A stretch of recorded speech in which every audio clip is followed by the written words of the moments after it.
Hello guys, welcome back to my channel. चलिए story की starting करते हैं। स्टोरी की स्टार्टिंग वहीं से होती है जब लैंजन और विंग के बीच काफ़ी बड़ा झगड़ा हो जाता है। जिस तरह लैंजन जो विंग को काफ़ी कुछ बोल देता है, हर्टिंग वर्ड्स इतने ज़्यादा बोल देता है कि विंग अंदर से टूट जाता है कि जिस इंसान ने उसे इतना प्यार दिया, इतना ख्याल रखा, आज वो इस तरह इतना अचानक से चेंज हो गया है कि वो समझ नहीं पा रहा कि वो रिएक्ट कैसे करे। क्योंकि उस इंसान पर उसने बचपन से अब तक इतना ज़्यादा ट्रस्ट किया था कि शायद ही वो किसी और पे इतना ट्रस्ट कर पाएगा। बट आज उसी इंसान ने उसका ट्रस्ट बहुत बुरी तरह तोड़ दिया था और उसे साफ कह दिया था कि वो अब उसे अपने साथ नहीं रखेगा, तो वो अपने नाना नानी के साथ रहने चला जाए। विंग के पास भी और कोई रास्ता नहीं था, बिकॉज जिसका एक घर था, जो घर का मालिक था, उसी ने उसे कह दिया था कि वो घर से जाए। तो विंग रुक भी नहीं सकता है, तो वो ऑफकोर्स लैंडन की बात मानता है और वो अपने नाना नानी के पास रहने चला जाता है। और उसके नाना नानी भी उसको बहुत अच्छे से वेलकम करते हैं और सबके पास रखते हैं। बट विंग को ना वो कंफर्टेबल फीलिंग नहीं आ रही होती, मतलब अपना सा अटैचमेंट सी कुछ हो नहीं रही होती। उसे अजीब लग रहा होता है अपने नाना नानी के बीच, क्योंकि वो ना उन्हें जानता था ना पहचानता था। उनका नाम भी उन्हें नहीं, विंग को नहीं पता था कि उनका नाम क्या है। और अचानक से वो उनके साथ रहने आ गया, तो ऑफकोर्स विंग के लिए बहुत ज़्यादा ऑकवर्ड था कि कुछ भी अपनी नानी से मांगना, ज़रूरत की चीज़ भी, कि उसे अगर ब्रेड भी चाहिए होता था, ब्रेड जैम भी खाने के लिए चाहिए होता था, तो वो भी वो मांगने बहुत हेजिटेट कर जाता था। क्योंकि एक ऐसा पर्सन जिसे आप जानते नहीं हो, कभी पहचानते नहीं हो, सडनली आप उससे चीज़ें कैसे मांग सकते हो। तो ऑफकोर्स वो ऑकवर्डनेस थी इतनी ज़्यादा, और विंग वहाँ कंफर्टेबल भी नहीं था। इस वजह से अपनी नाना नानी से बात करता है और वो कहता है कि वो यहाँ से जाना चाहता है दूर, क्योंकि वो यहाँ कंफर्टेबल नहीं है, वो ढंग से रह नहीं पा रहा। वो उसके नाना नानी शुरुआत में तो मना करते हैं कि वो ऐसे कैसे उसे जाने दे, वो अभी अभी तो रहने आया है और वो जाएगा कहाँ। तब विंग उन्हें कहता है कि वो उस पर ट्रस्ट कर सकते हैं।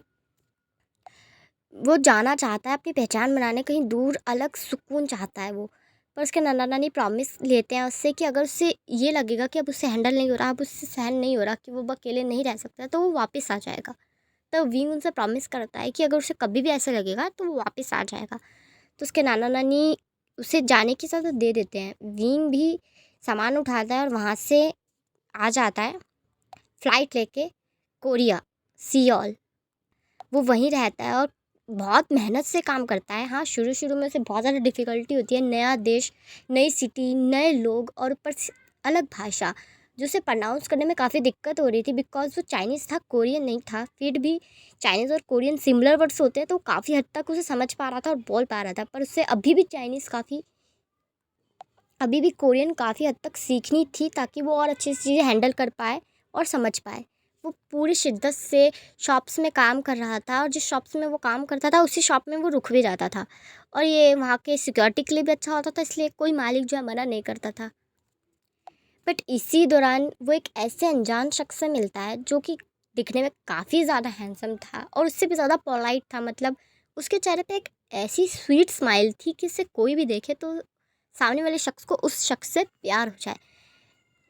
और वो विंग की भी हेल्प करता है और विंग से काफ़ी पोलाइटली कहता है कि अगर उसे कभी भी हेल्प चाहिए हो तो वो उससे कॉल कर सकता है। ये कह के वो अपने पॉकेट में से एक पेन निकालता है और विंग के हाथ पे अपना नंबर लिख देता है। विंग उस चीज़ को इग्नोर करता है कि वो क्यों किसी अनजान शख्स से जो है नंबर वगैरह लेगा। बट उसी दौरान, उसी दिन विंग बहुत बड़ी प्रॉब्लम में फंस जाता है, जिस कारण उसे उस शख्स को फ़ोन करना पड़ता है। और जब वो शख्स पुलिस स्टेशन आता है तो वहाँ सब शॉक्ड थे। पूरा पुलिस स्टेशन शॉक्ड था, क्योंकि सब उसे जानते थे सिवाय विंग के। जब विंग को ये पता चलता है कि वो कौन है, वो शॉक्ड हो जाता है, क्योंकि वो कोई और नहीं था, ना ही वो नेता था, ना ही वो एक्टर था। वो था कोरिया के राज घराने से, कोरिया के महाराज का एकलौता वंशज, यानी उनकी अगली पीढ़ी। जिसे देखकर विंग हैरान था कि वो क्या कोरिया के महाराज के बगल में खड़ा है, और उसे खुद पे भरोसा ही नहीं हो रहा था। बट जैसे ही पुलिस वालों को पता चलता है कि विंग जो है महाराज को जानते हैं, तो वो उसे बिना किसी पूछताछ के, बिना किसी चीज़ के उसे कहते हैं कि वो जा सकता है। और जो है हमारा महाराज, यानी हमारे लीगॉन, वो जो है विंग को पुलिस स्टेशन से बाकायदा बाहर सेफली निकाल के ले आते हैं। यहाँ से सीन प्रेजेंट में आता है। विंग उससे बहुत ही सीरियस वॉइस में पूछता है, तुम सच में महाराज हो? तब लीगॉन स्माइल करता है और कहता है, तुम्हें क्या लगता है? हुँ? तब विंग कहता है, देखो माइंड मत करना, मतलब तुम हैंडसम हो, तुम एक्टर लगते हो, और मैं 1 मिनट को तुम्हें पॉलिटिशियन भी मान सकता था क्योंकि आजकल यंग पॉलिटिशियन भी बहुत है। पर सीरियसली महाराज। तब लिगोन कहता है, हाँ महाराज, हाँ मतलब अब कोरिया में जो है सब अब सरकार के सहारे चलता है, बट मैं भी शाही फैमिली से हूँ, मैं महाराज ही हूँ। आज भी प्राइम मिनिस्टर और महाराज के काफ़ी अच्छे संबंध हैं। तब विंग कहता है, हाँ समझ गया, वैसे मदद के लिए थैंक यू। ये कह के विंग वहाँ से चला जाता है। जैसे वो जाता है तो लैंडन का बॉडीगार्ड उसके बगल में आके खड़ा हो जाता है और कहता है, सच में महाराज आप इस शख्स के लिए इतनी दूर से अर्जेंट में आए, वो भी सारी रेड लाइट को हरी करवा के, बिना रास्ते में एक भी बार गाड़ी रोके, सिर्फ इस शख्स से मिलने, और ये तो इतना रूखा आपको थैंक यू बोल के गया। तब लीगॉन स्माइल करता है और कहता है, वो दिल का अच्छा है, बहुत ज़्यादा अच्छा है, पता चलता है। और सच कहूँ तो जितना मैं अंदाज़ा लगा सकता हूँ उम्र में भी ज़्यादा नहीं है ये। पता नहीं क्यों मुझे ऐसा लगता है कि ये इंसान इंटरेस्टिंग है बहुत ज़्यादा। अगली बार अगर हमें हमारी किस्मत ने मिलाया ना, तो मैं समझ जाऊँगा कि किस्मत के देवता चाहते हैं कि हम एक साथ रहें। तब उसका बॉडीगार्ड उसकी तरफ देखने लगता है और कहता है, सीरियसली आप महाराज हैं और कैसी बातें कर रहे हैं। तब लीगॉन स्माइल करता है और कहता है, महाराज जोक नहीं मार सकते क्या? हद है, एक तो तुम मेरे साथ रह रहे कि खुद महाराज वाली फीलिंग लेने लग गए हो। थोड़ा सा हंस लिया करो, हंसने पर टैक्स नहीं है कोरिया में। रहने दो, चलो महल चलते हैं, माँ परेशान हो रही होगी। तब उसका बॉडीगार्ड कहता है, हाँ महारानी तो परेशान हो ही रही होंगी, क्योंकि आप उन्हें कभी भी बिना बताए रात में दिन में अचानक से महल छोड़कर निकल जाते हैं, वो भी बिना बॉडीगार्ड के, ये जानते हुए कि आप पे कितनी बार हमले हो चुके हैं। तब लीगॉन स्माइल करता है और कहता है, हमले कितनी भी बार हो, जिंदा तो मैं बच गया हूँ ना। जब तक मेरी मौत नहीं लिखी मुझे कोई नहीं मार सकता। तो अब घर चलते हैं, चलो। ये कह के लीगॉन कार में बैठ जाता है, उसका बॉडीगार्ड भी ड्राइवर सीट पर जाके बैठ जाता है। यहाँ से सीन शिफ्ट होता है और 1 वीक बाद का दिखाया जाता है, जहाँ विंग की हालत एकदम से ख़राब हो जाती है। उसे ना चाहते हुए भी हॉस्पिटल जाना पड़ता है। जब वो हॉस्पिटल आता है तो डॉक्टर उसे बताते हैं कि उसमें विटामिन्स की कमी हो गई है और शायद उसे कम मेहनत करनी चाहिए और ज़्यादा सोना चाहिए और खाने पे भी ध्यान देना चाहिए। तब विंग डॉक्टर की तरफ देखता है और कहता है, वैसे अगर मतलब अगर जैसे आपने बोला ये मेडिसिन्स मैं लेता हूँ तो कितने का खर्चा होगा? तब डॉक्टर कहती हैं कि ज़्यादा नहीं, 3,000 तक का खर्चा होगा। तब विंग कहता है, 3,000? आप डॉक्टर सिर्फ 3,000 नहीं कहते, इसे पूरे 3,000 कहते हैं।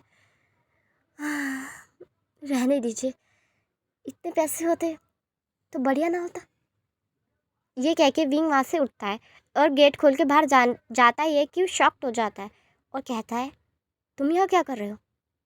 तब लीगॉन स्माइल करता है और कहता है, मैं यहाँ बच्चों को विज़िट करने आया था।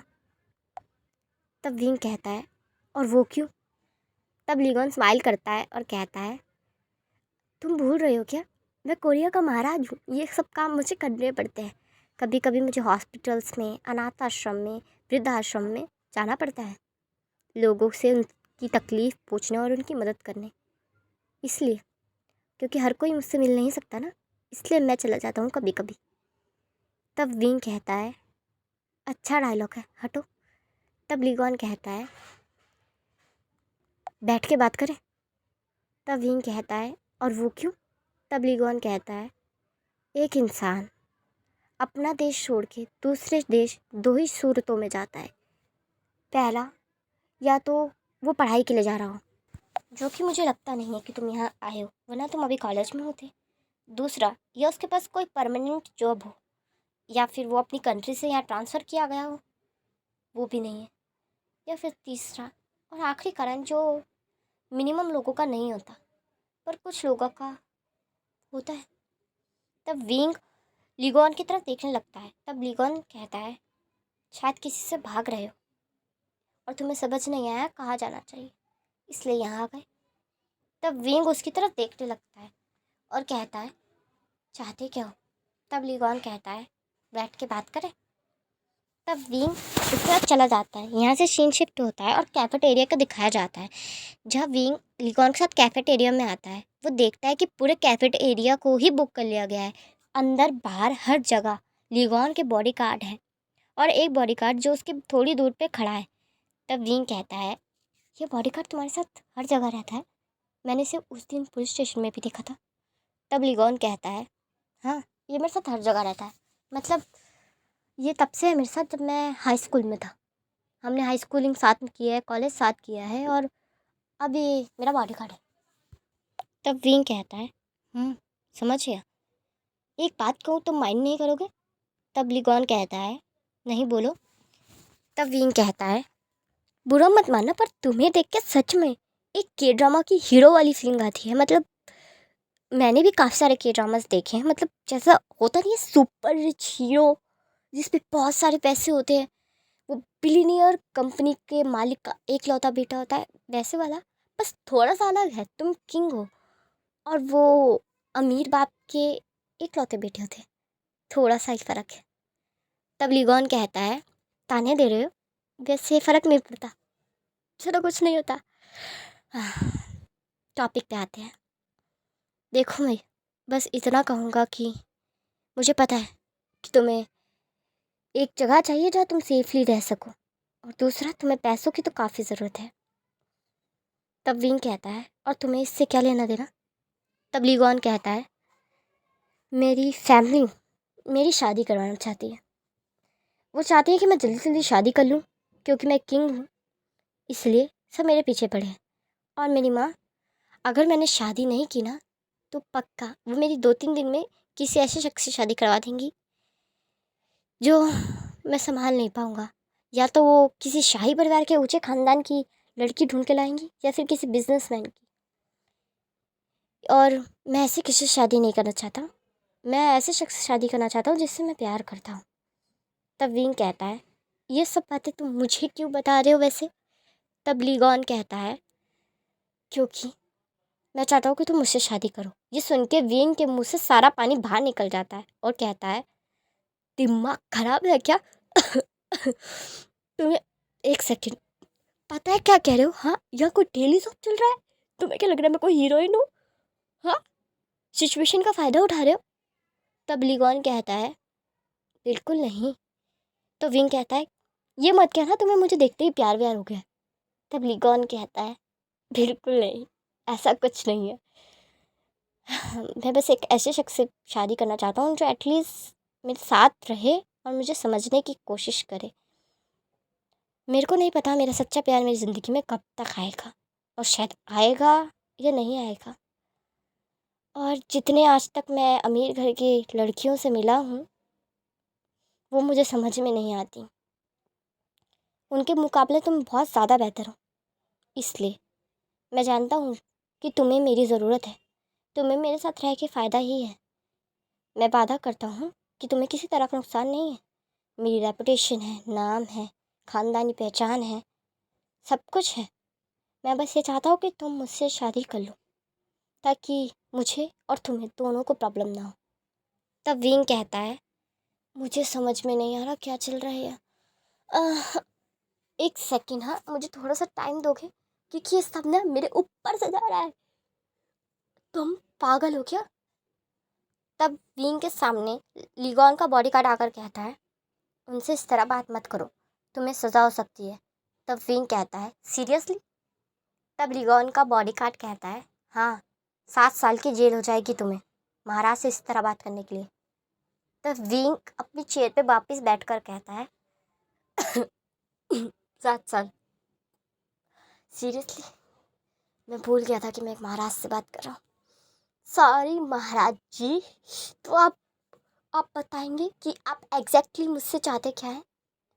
तब लिगोन कहता है, सिंपल भाषा में कहूँ तो मैं एक ऐसी शादी चाहता हूँ जिसमें हम दोस्तों की तरह रहें एटलीस्ट। तब वीन कहता है और मैं ही क्यों? तब लीगॉन कहता है तुम दिल के अच्छे हो, बहुत ज़्यादा, और मैं इंसान को परखने में माहिर हूँ, इसलिए बता रहा हूँ। अगर तुमसे मेरी शादी हुई तो ना मेरे राज्य को नुकसान होगा, ना ही मेरे परिवार को, और ना ही मुझे, इसलिए। तब वीन कहता है हाँ ठीक है, मैं तैयार हूँ, पर सिर्फ हम दोस्तों की तरह रहेंगे, और इसके लिए मेरे पास कुछ शर्तें भी होंगी। बेहतर होगा कि हम कॉन्ट्रैक्ट बनवा लें। तब लीगॉन कहता है ठीक है, बनवा लेते हैं, तो कल शादी करते हैं। तब वीन कहता है एक सेकेंड, कल शादी करते का क्या मतलब है? तब लीगॉन कहता है कॉन्ट्रैक्ट की बात रही तो वो मैं जज से खुद जाके बनवा लूँगा, 1 घंटे का टाइम दो, कॉन्ट्रैक्ट बन जाएगा। तो वीन कहता है तुम जज को जानते हो? अरे मैं तो भूल गया था, तुम तो महाराज हो, तुम तो जानते ही होगे, है ना? 1 घंटे में कॉन्ट्रैक्ट बनवा लोगे? तब लीगॉन कहता है हाँ, 1 घंटे में मैं कॉन्ट्रैक्ट बनवा लूँगा।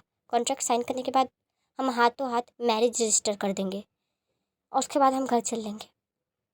तब वीन कहता है फिर भी मुझे आज का टाइम तुम दे रहे हो, इसके लिए थैंक यू।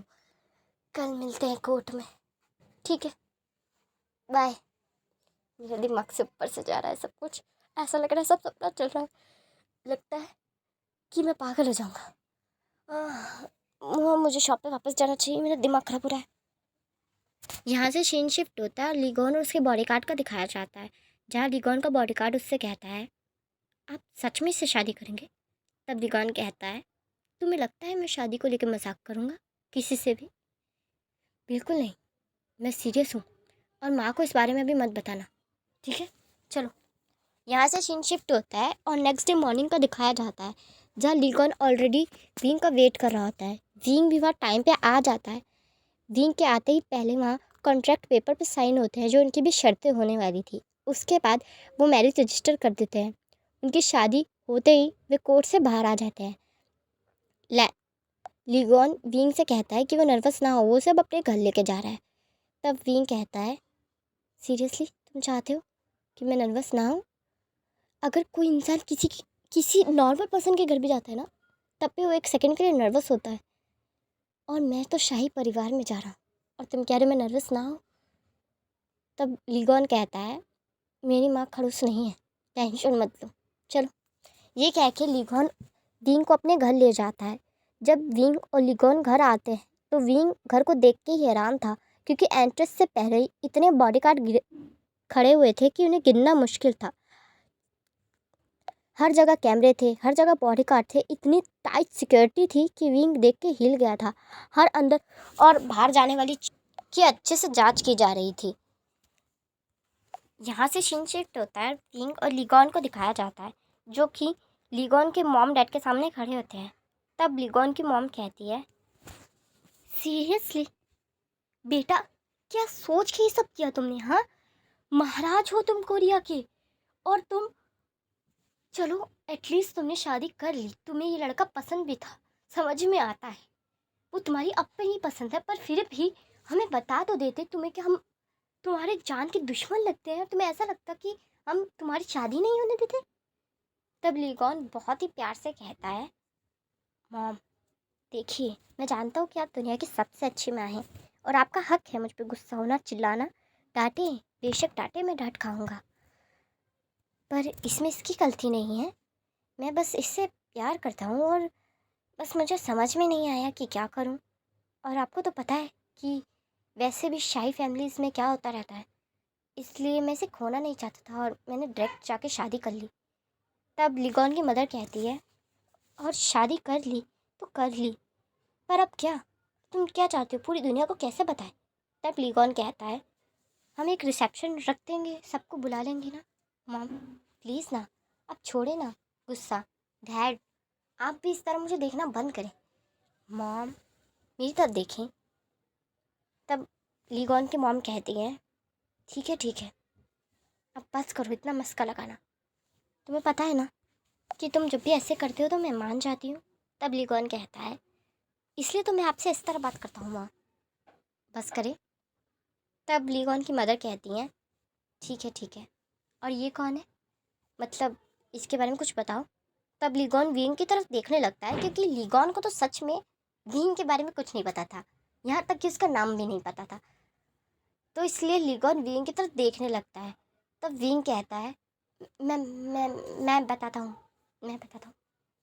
मेरा नाम ही विंग है और मैं चाइना के रहने वाला हूँ। मेरे मॉम डैड नहीं है, मैं अनाथ हूँ। तब लिगोन की मदर विंग के पास आती हैं और कहती हैं, अगली बार से ऐसा मत कहना कि तुम अनाथ हो। मैं लिगोन की मदर हूँ, यानी तुम्हारी भी हूँ, ठीक है? इधर आओ। ये कह के लिगोन की मॉम विंग को हक करती है। विंग भी लिगोन की मदर को बहुत सॉफ्टली हक करता है और उसे काफ़ी अच्छी फीलिंग आती है, क्योंकि पहली बार किसी ने उसे उसकी मॉम की तरह हक किया था। पहली बार उसे मदर केयर मिल रही थी, तो ऑफकोर्स वो खुश था, बहुत ज़्यादा खुश था। यहाँ से सीन शिफ्ट होता है और लिगोन और विंग के रूम का दिखाया जाता है, जहाँ विंग लिगोन से कहता है, तुम सच में सीरियस हो? तुमने मुझसे शादी कर ली? मेरा नाम तो पूछ लेते। तब लिगोन कहता है, इंसान का दिल देखा जाता है, ना कि नाम। वैसे देखो, इस कमरे के अंदर 2 कमरे हैं, मैं उधर सो जाता और तुम सो जाओ इधर। तब विंग कहता है, इधर 2 कमरे? तब लिगोन कहता है, हाँ, ये शाही महल है विंग, शाही। इस महल में कितने रास्ते और कितने राज हैं तुम्हें सच में नहीं पता। छोड़ो, मैं अंदर वाले कमरे में हूँ, तुम आराम से यहाँ सो जाओ। तब विंग कहता है, सुनो, मतलब मैं सो तो जाऊँगा, पर मेरे पास ज़्यादा कपड़े नहीं हैं और तुम्हारे कपड़े देख के तो ये लग रहा है कि मेरे पास जो कपड़े हैं वो तो मैं बिल्कुल नहीं पहन सकता। तो फिर? तब लिगोन स्माइल करता है और कहता है, उसकी टेंशन मत लो, मैं पहले ही तुम्हारे लिए सब कुछ मंगवा चुका हूँ, सुबह तक सब आ जाएगा। और सुबह के लिए तैयार रहना। ये कह के लिगोन अपने रूम में चला जाता है। तब विंग कहता है, सुबह के लिए तैयार रहने का क्या मतलब था? छोड़ो, मुझे सोना चाहिए। इतने दिन बाद बिस्तर मिला है, कितना सॉफ्ट है, मैं जी भर के सोने वाला हूँ। ये कह के विंग सो जाता है। यहाँ से सीन शिफ्ट होता है और नेक्स्ट डे मॉर्निंग का दिखाया जाता है, जहाँ घड़ी में 8 बजे होते हैं और कोई से बहुत ही सॉफ्ट वॉइस में उठा रहा होता है। तब विंग देखता है कि उसके आसपास 2 लेडी सर्वेंट खड़े हैं, जिसे देखकर विंग शॉक्ड हो जाता है और खड़ा हो जाता है और कहता है, आप दोनों यहाँ क्या कर रहे हैं? तब वो दोनों सर्वेंट कहती हैं, आई एम सॉरी, पर हमें बड़ी महारानी ने भेजा है आपको तैयार करने के लिए, तो आप शावर ले लीजिए। तब विंग कहता है, हाँ ठीक है, आप बाहर जाइए, बाहर। तब वे दोनों सर्वेंट्स कहती हैं, मैं नहीं जा सकती, हमें यहीं रहने का आदेश है, हम शाही आदेश के खिलाफ नहीं जा सकते।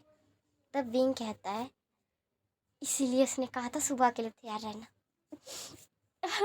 अगर जब महाराज नहीं होता तो मैं इसे मार डालता, पर मुझे नहाने जाना पड़ेगा, वो सुबह 8 बजे इतनी ठंड पे। पहली बार मेरी लाइफ में ऐसा हो रहा है, कुछ नहीं होता, धीरे धीरे आदत हो जाएगी। ये कह के विंग शावर लेने चला जाता है। बाथरूम काफ़ी ज़्यादा बड़ा था, इतना बड़ा कि मानो उसमें 2 कमरे फिट हो जाए, इतना ज़्यादा बड़ा। बाथटब इतना बड़ा था कि उसमें 3 लोग आ सके। सच में इतना सुंदर बाथरूम देखकर विंग की आंखें खुली की खुली रह गई थी। हाँ, उसने पहले भी बाथरूम देखे थे, घर भी देखा था जो काफ़ी बड़ा था, जिस घर में वो लैंथन के साथ रहता था, पर ये जो था वो घर नहीं था, वो महल था, शाही महल। तो हर चीज़ शाही होनी तो ज़रूरी है ना। वो बाथटब भी कोई छोटा सा या आम बाथटब नहीं था, काफ़ी बड़ा बाथटब था और साथ ही उसके अंदर गुलाब की पंखुड़ियाँ डाली गई थी, जिसे देखकर विंग काफ़ी खुश था, बट थोड़ा सा नर्वस भी था। वो अपनी नर्वसनेस को साइड रखता है और बाथटब में चला जाता है। थोड़ी देर बाथ लेने के बाद वो बाहर आता है। तब उसे 2 सर्वेंट्स कपड़े देते हैं पहनने के लिए। हाँ, विंग ने अपने ऊपर टॉवल लपेट रखी थी, तो प्लीज़ ये मत कहिएगा। तब 2 सर्वेंट्स उसे कपड़े पहनने के लिए देते हैं। विंग उन कपड़ों को लेके बाथरूम में वापस चला जाता है और अपने कपड़ों को अच्छे से पहनता है। वो जब बाहर आता है तो देखता है कि वो दोनों सर्वेंट्स अभी भी वहीं खड़ी हैं, जिसे देखकर विंग कहता है कि आप दोनों यहाँ क्यों खड़ी हैं? तो वो सर्वेंट्स बहुत ही पोलाइटली कहती हैं कि आपको रेडी करने के लिए। तब विंग कहता है, मैं रेडी हूँ। तब वो दोनों सर्वेंट्स कहती हैं, ऐसे नहीं सर। ये कह के वो दोनों सर्वेंट्स के पास आती है, एक कॉलर ठीक करने लगती है, तो एक शूज़ को अच्छे से ठीक करने लगती है। उसके हर एक चीज़ को परफेक्ट करने लगती है। यानी उसके हाथों में घड़ी पहनाने से लेकर उसके बाल तक ठीक करने की ड्यूटी उनकी थी। विंग सिर्फ खड़ा होकर देख रहा था और वो उसे पूरा तैयार कर रही थी। एक प्रॉपर टचअप देने के बाद वो दोनों उससे अलग हो जाती हैं और उसे बो करके वहाँ से चली जाती हैं। विंग जब खुद को अपने आप को आईने में देखता है तो वो हैरान हो गया था, क्योंकि वो दिखने में काफ़ी ज़्यादा हैंडसम लग रहा था, काफ़ी ज़्यादा। मतलब वो हमेशा तैयार होता था, मतलब वो हमेशा कपड़े पहनता था कलरफुल अच्छे, मतलब इंजॉयबल कपड़े। बट आज उसने पहने थे ब्लैक रंग का कोट। फिर भी वो इतना सिंपल होने के बाद भी उसमें इतना सुंदर लग रहा था कि वो समझ ही नहीं पा रहा था कि वो खुद की तारीफ कैसे करे। आज शायद विंग को खुद ही से तैयार हो रहा था और वो खुद ही को आईने में घूर रहा था। तभी लीगॉन वहाँ से एंटर करता है और कहता है, मुझे पता है तुम हैंडसम लग रहे हो, पर इसका क्या मतलब है, तुम खुद ही को देखोगे। तब विंग अपने सेंसेस में वापस आता है और कहता है, हाँ तो तुम भी आ गए, इसलिए तुम कह रहे थे सुबह के लिए मुझे तैयार रहने। तब लीगॉन कहता है, हाँ। तब विंग कहता है, तो तुम्हारे लिए भी ये सब होता है, तुम्हारे लिए भी दो दो नौकर आते हैं। तब लीगॉन कहता है, नहीं 8। तब विंग कहता है, सीरियसली 8? तब लीगॉन कहता है, हाँ, मैं अपने शर्ट के बटन भी खुद नहीं लगा सकता, क्योंकि वो मेरी माँ को पसंद नहीं है कि मैं लगाऊं, इसलिए उसके लिए भी नौकर है। तब विंग कहता है, सीरियसली मुझे एक चीज़ बताओ, तुम्हें खुद क्या करने की ज़रूरत है। तब लीगॉन कहता है, जिम करने की, वॉलीबॉल खेलने की, बास्केटबॉल खेलने की, स्विमिंग करने की, और हाँ, खाना खाने की। तब विंग कहता है, हाँ मतलब एंजॉय करने की इजाज़त है। अच्छा है। मुझे लगता है कि मुझे इधर एडजस्ट होने में थोड़ा टाइम लगेगा। ये कह के लिगॉन के साथ विंग नीचे चला जाता है। यहाँ से सीन शिफ्ट होता है और ब्रेकफास्ट टेबल का दिखाया जाता है, जहाँ विंग देखता है कि सब कितने मैनर्स से खाना खा रहे हैं, मतलब बहुत ज़्यादा ही मैनर्स से। वहाँ एक प्लेट, मतलब एक पर्सन के सामने एक प्लेट है जिसके सामने अलग अलग तरह की जो है स्पून्स रखी हैं। तो इसलिए विंग थोड़ा नर्वस हो जाता है, क्योंकि उधर एक पर्सन के सामने एक प्लेट थी और अनेक तरह के जो फॉक्स पड़े थे, यानी हर चीज़ के अलग फॉक। यानी अगर आप मान लीजिए कि अगर एक चिकन पीस वो खा रहे हैं जो उनकी प्लेट पे है, तो उसे काटने के लिए अलग स्पून था, उसको काट के बड़ी प्लेट पे रखने का अलग स्पून था, उसे खाने के लिए अलग स्पून था, जिसे देखकर विंग को समझ में नहीं आ रहा था कि वो खाए कैसे। वो कंफ्यूज हो रहा था कि कौन सी जो है स्पून को पहले उठाए। तो इसलिए विंग जो है नर्वस हो जाता है और खा नहीं पा रहा होता है, जिससे चीज़ को लिगॉन देख लेता है और समझ जाता है। तब लिगॉन के पास में जो वाटर पड़ा होता है वो उसको विंग के ऊपर हल्का सा गिरा देता है, जिससे विंग अपनी चेयर से खड़ा हो जाता है। तब लिगॉन की मॉम सीरियस वॉइस में कहती है, ये क्या तरीका है। तब लिगॉन कहता है, माफ़ कीजिए बड़ी महारानी, गलती मेरी है, आइंदा से नहीं होगा, आओ मैं तुम्हारी ड्रेस चेंज करवा देता हूँ। ये कह के वो विंग को अपने साथ ले जाता है। विंग जब लिगॉन के साथ रूम में आता है तो लिगॉन से कहता है, जानबूझ के किया नहीं। तब लिगॉन कहता है, मुझे दिख रहा था तुम ब्रेकफास्ट करने में कंफर्टेबल नहीं थे, तुम्हें वो पसंद नहीं है क्या। तब विंग कहता है, ऐसी बात नहीं है, एक बात तो मैं सच कहूँ, हंसना मत, जिस तरह सब खा रहे थे मुझे खाना नहीं आता। सच कहूँ तो मुझे मैनर्स से खाना तो बिल्कुल नहीं आता, तो इसलिए। तब लिगॉन कहता है, इज़ ओके, समझ सकता हूँ, टेंशन मत लो, धीरे धीरे सब हो जाएगा, तुम अपने कपड़े चेंज कर लो, ठीक है। तब विंग कहता है, ठीक है। यहाँ से सीन शिफ्ट होता है, थोड़ी देर बाद का दिखाया जाता है, जहाँ लिगॉन की मदर ने विंग को नीचे बुलाया था बात करने के लिए। विंग उनके सामने खड़ा हो जाता है। तब लिगॉन की मदर कहती है कि वो विंग के बारे में इतना तो जानती है कि वो शाही फैमिली से नहीं है और वो अनाथ है, तो मतलब इतना सब उसने सीखा भी नहीं होगा। तब विंग बात को समझता है और महारानी के हाँ में हाँ मिलाता है। तब लिगॉन की मदर कहती हैं कि इसलिए वो चाहती हैं कि वो कुछ क्लासेस ले और शाही परिवार के रहन सहन में ढल जाए, क्योंकि अब उसे पूरी ज़िंदगी यहीं रहना है। तो विंग कहता है कि कौन सी क्लासेस। तब महारानी कहती हैं कि वो उसे अभी बताती हैं कौन कौन से क्लासेस। यहाँ से सीन शिफ्ट होता है और नाइट का दिखाया जाता है, जहाँ लिगॉन अपने रूम में बैठकर अपने लैपटॉप पे पीसफुली काम कर रहा होता है। तभी अचानक से रूम का डोर ओपन होता है और विंग बेड पे आके लेट जाता है। लिगॉन उसे देखकर कहता है, तुम क्या कोई जंग जीत कर आ रहे हो। तब विंग कहता है, सीरियसली तुम्हारी मदर को क्या लगता है मैं रोबोट हूँ? रोबोट? हाँ, इतनी क्लासेस होती है क्या दुनिया में? अरे मेरे को क्या कोरिया में टॉप करना है, इतना क्लासेस। तब लीगॉन कहता है हुआ क्या, कौन कौन सी क्लासेस भेजा मॉम ने तुम्हें? तब विंग कहता है कौन कौन सी क्लासेस, ये बोलो कौन कौन सी क्लासेस नहीं भेजा तुम्हारी मॉम ने? बताता हूँ, piano classes, violin classes, dance classes, cooking classes, volleyball classes, horse classes, अरे राइटिंग सुधारने वाली क्लास तक में भेज दिया मुझे। यहाँ तक कि पेंटिंग क्लास, पोइट्री क्लास, अरे मैं मर जाऊंगा ऐसे। तब लीगॉन हंसने लगता है। तब विंग कहता है शट अप। हाँ, ये कह के विंग क्वेश्चन उठा के लीगॉन को मारता है। लीगॉन पीछे होते हुए कहता है इस तरह महाराज पे वार करने की सज़ा हो जाएगी तुम्हें। तब विंग कहता है हाँ, मैं तो डर गया, अब ना मैं तुम्हारी वाइफ सजा गई भाड़ पे, ये सब तुम्हारी वजह से हो रहा है, कुछ कहो अपनी मॉम को।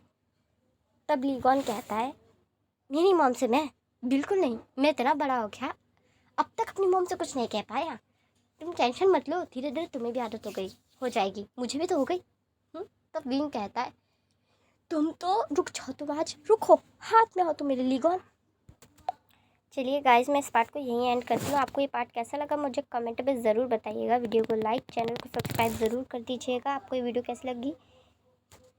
हाँ, किसी किसी को लग रहा होगा कि मतलब आप कमेंट करें कि इसमें मैंने लैंजन को नहीं दिखाया, चाइना को नहीं दिखाया, विंग के फ्रेंड्स के बारे में नहीं दिखाया, ये सब। तो मैं बता दूँ कि अभी विंग जो है कोरिया में, जैसे आप स्टोरी सुन रहे हैं शुरू से अब तक, तो आपको पता होगा विंग कोरिया में है और अभी वो लीगॉन के साथ है, तो लीगॉन और विंग की स्टोरी दिखानी भी पड़ेगी। ऐसे सीन तो कट नहीं कर सकती, एक स्टोरी का बेस होता है, उस हिसाब से चलना पड़ता है। तो ये अभी थोड़े टाइम का है, तो आप थोड़ा सा एडजस्ट कर लीजिए। लैंजन भी जल्दी आएगा, तो आप कमेंट करें इससे पहले मुझे बोलें, इसलिए मैंने इस चीज़ को पहले क्लियर कर दिया।